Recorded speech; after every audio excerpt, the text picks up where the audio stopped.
রাজশাহীতে তারেক রহমানের সফর নিয়ে সংবাদ সম্মেলন করছে জেলা ও মহানগর বিএনপি। সেখানে আছেন সহকর্মী জিয়াউল গনি সেলিম।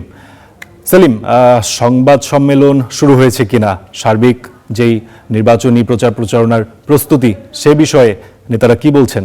রাজশাহীতে প্রায় অন্তত ২২ বছর পর বিএনপির চেয়ারপারসন তারেক রহমান আসছেন। এর আগে তিনি এসেছিলেন যখন ২০০৩ সালে, সেটি ছিল দলের সিনিয়র যুগ্ম মহাসচিব হিসেবে দলীয় একটি প্রোগ্রামে আসছিলেন। এখন কিন্তু এই তারেক রহমানের আশায় দলীয় প্রধান হিসেবে, সেই অর্থে রাজশাহীর এই ঐতিহাসিক মাদ্রাসা মাঠে তিনি প্রথম ভাষণ দেবেন দলীয় প্রধান হিসেবে। এরই মধ্যে তার প্রস্তুতি প্রায় শেষ পর্যায়ে।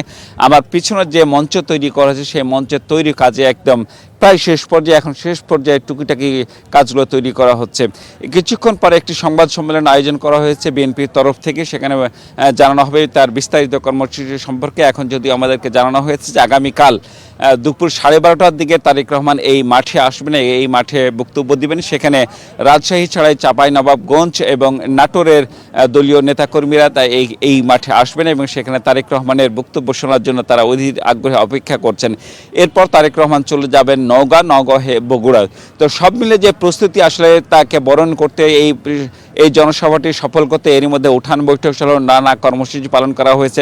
নগরীর বিভিন্ন এলাকায়, এই মাঠ ছাড়া বিভিন্ন এলাকায় মাইক লাগানো হয়েছে যাতে জনসভা স্থলে বাইরে আওয়াজ যায় এবং এখানকার জনসাধারণ যারা বাইরে অবস্থান করবেন তারাও যাতে শুনতে পায়।